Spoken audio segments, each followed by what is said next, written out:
오늘 본문은 부자들에 대하여 경고하는 내용입니다. 그러면 야고보가 말하는 부자는 구체적으로 누구를 대상으로 하고 있을까요? 그에 대해서 본문 6절에서 잘 표현하고 있습니다. 너희는 의인을 정죄하고 죽였다는 것입니다.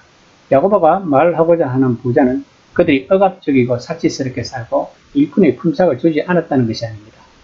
그들이 한 죄악의 행동은 어려운 분을 저주하고 죽인 것이라고 말하고 있는 것입니다. 다시 말하면 그들은 예수님의 죽음에 대해 책임이 있는 자들이라는 것입니다. 그러면 본문에서 야고보가 말하고자 하는 부자는 예루살렘의 엘리트들, 곧 사두개인과 대제사장들입니다. 그들은 좋은 집에서 살고 순례자들의 행렬과 신실한 유대인들이 가져온 희생제물을 제물로 유법해 줬지만 하나님과 그분의 율법에 대해서는 아주 실용적 태도를 견지한 이들이었습니다. 즉 성전을 통하여 그들은 부를 축적했던 것입니다. 이처럼 그들은 성전에서 해야 할 일을 하고 사람들이 기대하는 방식대로 예배와 축제를 집행하는 것이 그들이 권력을 유지하는 방식이었습니다. 그들이 이런 로마인들을 위해 필요하면 폭력을 써서라도 제한을 유지하는 것이었습니다. 그것은 유대에서 특히 예루살렘과 성전에서 일하는 이들을 강력하게 통제한다는 의미인 것입니다.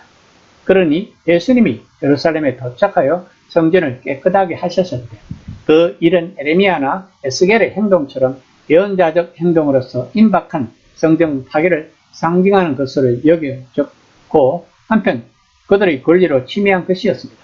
그들은 부유한 엘리트들이 그러한 도발에 의뢰 반응하듯이 반응했습니다. 그들은 그분을 제거하기로 했던 것입니다. 그러나 예수님을 제거할 수는 없었던 것입니다. 하나님이 그분을 죽은 자들 가운데서 일으키셨기 때문입니다. 그것은 첫 제자들뿐 아니라 야고보처럼 그 직전까지 그분이 메시아임을 믿지 않던 가족들 역시 그분이 어려운 분임을 알게 되었다는 의미인 것입니다.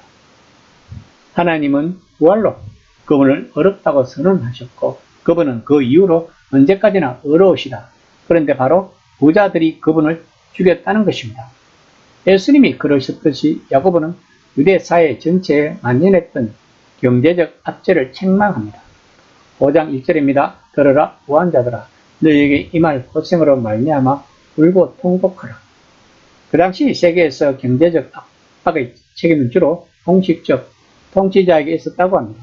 즉 지도자들이 분위기를 만들고 그의 부하는 듯, 즉 세리들과 나머지 사람들이 그것을 따르는 것입니다.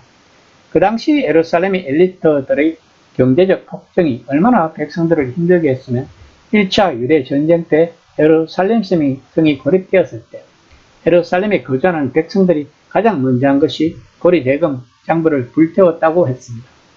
야고보는 이런 부한자들에게 임할 하나님의 심판에 대해 경고하고 있는 것입니다. 5장 2에서 3절입니다. 너희 재물은 썩었고 너희 옷은 좀 먹었으며 너희 금과 은은 녹이 슬었으니 이 녹이 너희에게 증거가 되며 불같이 너희 살을 먹으리라. 너희가 말세의 재물을 쌓았도다. 야고보는 여러분은 마지막 날에 재물을 쌓았습니다. 라고 경고하고 있는 것입니다. 이 말은 야고보가 예수님에 대해 믿는 내용에 기초를 하고 있는 것입니다. 예수님과 함께 하나님의 새로운 세상이 시작되었다. 그분은 하늘에서처럼 이 땅에 하나님의 나라를 출범시키셨다. 이는 이스라엘이 바라고 기도했던 오는 시대다. 그런 의미에서 이는 모든 것이 마침내 바로 잡히는 위대한 새 시대의 마지막 날이다고 하는 개념인 것입니다. 이런 새 시대에 가장 부적절한 일이 부를 축적하는 것이라고 야고보는 말하고 있는 것입니다. 하나님은 모든 것을 뒤엎으시고 가난한 사람들과 낮은 사람들을 높이시며 권력자들과 부자들을 망하게 하고 계신다는 것입니다. 그런데 여러분은 더 큰 부자가 되고자 애쓰고 있다면서 여러분은 생각보다 훨씬 더 무모한 짓을 하고 있다고 야고보는 말하고 있는 것입니다. 5장 4에서 5절입니다. 보라 너희 밭에서 추수한 풍꾼에게 주지 아니한 삭이 소리 지르며 그 추수한 자의 우는 소리가 만군의 주의 들렸느니라. 너희가 땅에서 사치하고 방종하여 쌀육의 날에 너희 마음을 살피게 하였도다. 본문에서 야고보는 부자들이 일일 노동자들의 품삯을 주지 않으려 하여 가장 기본적인 사회적 죄를 범했다고 책망하고 있습니다. 분명 그들은 하루나 이틀 돈을 쥐고 있으면 그 돈에 대한 이자를 얼마간 벌 수 있음을 알았을 것이며, 부양한 가족은 있지만 부양할 돈이 없는 노동자들이 함성을 질러대도 자신들의 대저택은 잘 지킬 수 있음을 알았을 것입니다.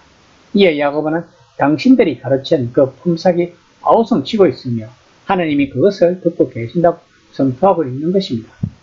또한 야고보는 연자의 눈으로 바라보고 있는 것입니다. 그는 음식이 가득한 식품 저장실과 포도주로 가득한 지하 저장고를 갖춘 검은가 아름다운 옷들이 가득한 멋진 집들을 연자의 심정으로 바라보고 있는 것입니다.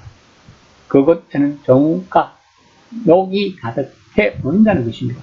그 모든 것이 마치 성탄절 전의 칠면조처럼 쌀육의 나를 위해 그들을 쌀찌울 것이라고 말하고 있는 것입니다. 5장 6절입니다. 너희는 의인을 정죄하고 죽였으나 그는 너희에게 대항하지 아니하였느니라. 예수님의 엘리트들은, 예루살렘의 엘리트들은 자신들의 부와 권력을 지키기 위해 예수님을 십자가에 못 박히게 했습니다. 이들의 습성은 오늘날에도 계속 이어지고 있는 현실입니다. 아마도 이것은 원죄를 가지고 있는 인간의 본연의 모습일 것입니다. 오늘날에도 그의 모든 돈은 한 방향으로 흘러가게 되어 있다고 합니다. 그런 결과로 인해 더 많이 소유하는 그룹이 있는 반면에 다른 이들은 그들이 보는 눈 앞에서 굶주리며 구걸하고 있는 현실인 것입니다.